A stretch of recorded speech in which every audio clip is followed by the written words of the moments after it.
శుక్లాంబరధరం విష్ణుం శశివర్ణం చతుర్భుజం ప్రసన్నవదనం ధ్యాయేత్ సర్వవిఘ్నోపశాంతయే. సర్వమంగళమాంగళ్యే శివే సర్వార్థ సాధకే శరణ్యే త్రయంబకే దేవి నారాయణే నమోస్తుతే. జ్యోతిషాభిమానులందరికీ నమస్కారం. 2025 మే నెల 18వ తారీఖు ఆదివారం రోజు పూర్వభాద్ర నక్షత్రం 3వ పాదము ద్వారా మీనరాశి నుండి రాహువు సాయంత్రం 5 గంటల ప్రాంతంలో కుంభరాశిలోనికి ప్రవేశిస్తున్నాడు. అదే రోజు అదే సమయానికి కేతువు కూడా ఉత్తర నక్షత్రం 1వ పాదము ద్వారా కన్యారాశి నుండి సింహరాశిలోనికి సాయంత్రం 5 గంటలకు ప్రవేశిస్తున్నాడు. అదే ఆదివారం రోజు. ఈ రకంగా మే 18 సాయంత్రం 5 గంటలకు రాహు మీనరాశి నుంచి కుంభరాశిలోనికి, కేతువు కన్యారాశి నుంచి సింహరాశిలోనికి ప్రవేశించడం వల్ల రాహుకేతువులు ఇద్దరూ కూడా తమ యొక్క మార్పును ప్రారంభించడం వల్ల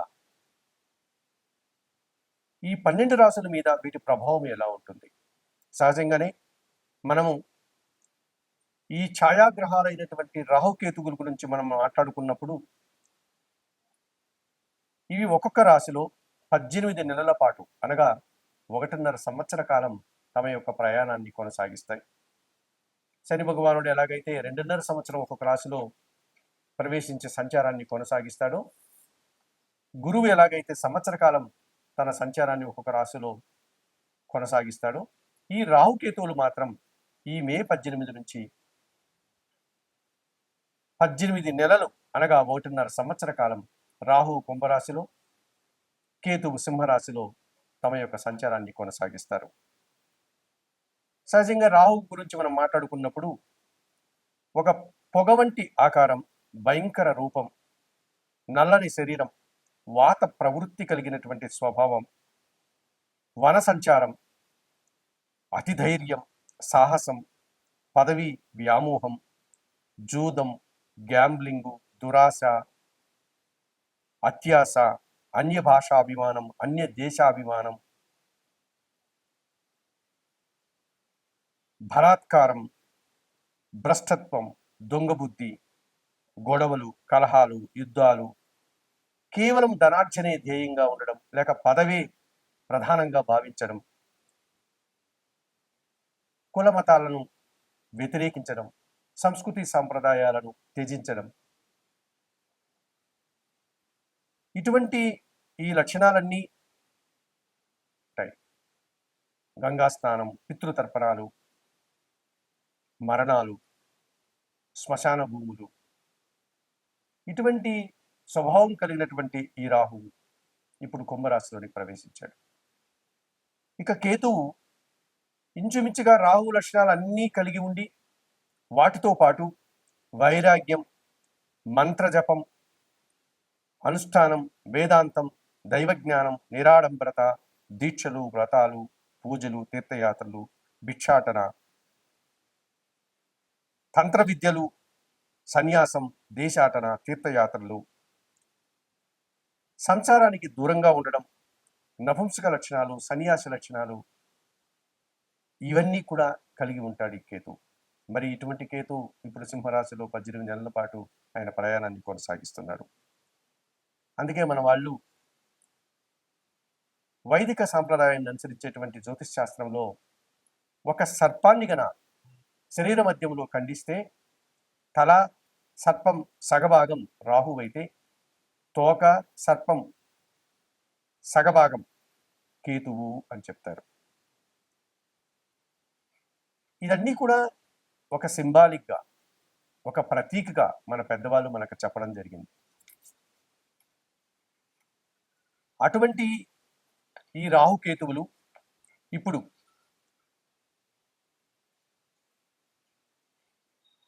కుంభరాశిలో రాహు, సింహరాశిలో కేతువు సంచారం కొనసాగుతోంది. మరి 12 రాశుల మీద వీటి ప్రభావం ఎలా ఉంటుంది? ఈ రాహుకేతువుల యొక్క ప్రభావం 12 రాశుల మీద ఎలా ఉంటుంది? కర్కాటక రాశి వారికి ఈ 2025 మే 18వ తారీఖున రాహుకేతువుల మార్పు పూర్తిగా ఫలితాలను ఇచ్చేటువంటి వాతావరణం కనిపిస్తుంది. 2025 మే 18 సాయంత్రం 5 గంటలకు రాహు కుంభరాశిలోని ప్రవేశించి 18 నెలల పాటు ప్రయాణాన్ని కొనసాగిస్తాడు. 2025 మే 18 నుంచి కేతువు కన్యారాశి నుంచి సింహరాశిలోనికి ప్రవేశించి సింహరాశిలోని 18 నెలల పాటు తన సంచారాన్ని కొనసాగిస్తాడు. మరి ఈ సందర్భంలో కర్కాటక రాశి వారికి రాహువు అష్టమ భావంలో సంచరిస్తున్నాడు కుంభరాశిలో, కేతువు ద్వితీయ భావంలో సింహరాశిలో సంచరిస్తున్నాడు. అష్టమ భావంలో రాహు సంచారం మంచి ఫలితాలను ఇవ్వలేదు, అలాగే ద్వితీయ భావంలో కేతు సంచారం కూడా ఫలితాలని ఇవ్వలేదు. ఈ కారణం చేత ఈ కర్కాటక రాశి వారికి ఈ రాహుకేతువుల మార్పు కాలసర్ప దోషాన్ని సూచిస్తుంది. మరి కాలసర్ప దోషాన్ని సూచించినప్పుడు అష్టములో ఉన్నటువంటి రాహు అష్ట కష్టాలని పెట్టి మిమ్మల్ని ఇబ్బందులు పెట్టి అవమానపరిచి మీ సమయాన్ని ధనాన్ని వృధా చేసేటువంటి సందర్భాలు కనిపిస్తుంది.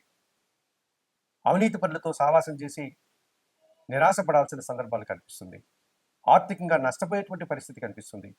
మోసపోయేటువంటి పరిస్థితి కనిపిస్తుంది. అనారోగ్య సమస్యలు కనిపిస్తున్నాయి. చేయని నేరాలకు మీరు నిందలు పడాల్సిన సందర్భాలు కనిపిస్తుంది. సమాజంలో ఒక చెడు పేరును తెచ్చుకునే వాతావరణం కూడా కనిపిస్తుంది. అలాగే కేతు ద్వితీయ భావంలో మీ మాటల వల్ల జనాలు అపార్థాలు చేసుకోవడం, కుటుంబంలో అశాంతి, స్థిరాస్తులకు సంబంధించిన విషయాల్లో నిరాశను కలిగించడం, అనుకున్న పనులు అనుకున్నట్లుగా పూర్తి చేయలేకపోవడం, ఆటంకాలు, ఏ పని చేయాలన్నా కూడా ఉత్సాహం లేకపోవడం, నిరాశ, నిస్పృహలు, నిరుత్సాహం వెంటబడేటువంటి సందర్భాలు కనిపిస్తుంది.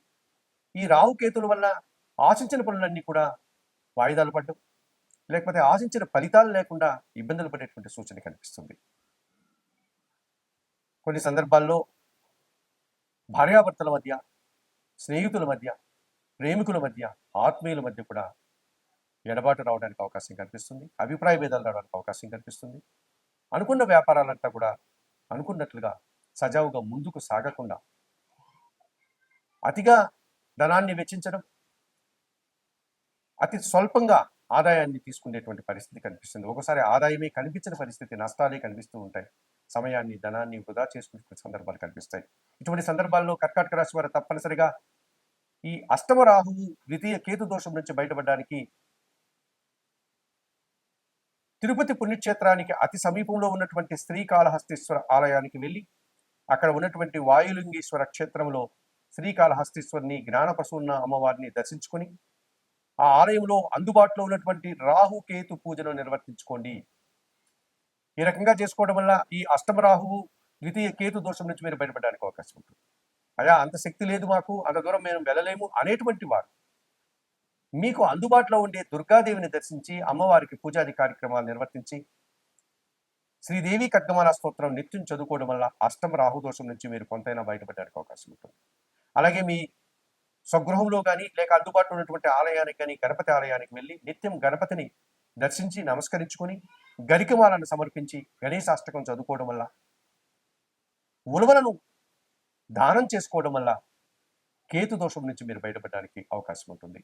ఈ రకంగా ఈ కర్కాటక రాశి వారు ఈ రాహుకేతుల మార్పును అర్థం చేసుకుని ఈ పరిస్థితులను ఏ విధంగా చక్కదిద్దుకోవాలి, ప్రతికూల పరిస్థితులను ఏ విధంగా అనుకూలపరచుకోవాలనే చెప్పిన విషయాలన్నీ స్వీకరిస్తూ, చెప్పిన పరిహారాలన్నీ పాటిస్తూ ఆయుర ఆరోగ్యాలతో ఆర్థిక అభివృద్ధిని పొందాలని మనస్ఫూర్తిగా కోరుకుంటూ సర్వే జనా సుఖినో భవంతు. నమస్కారం.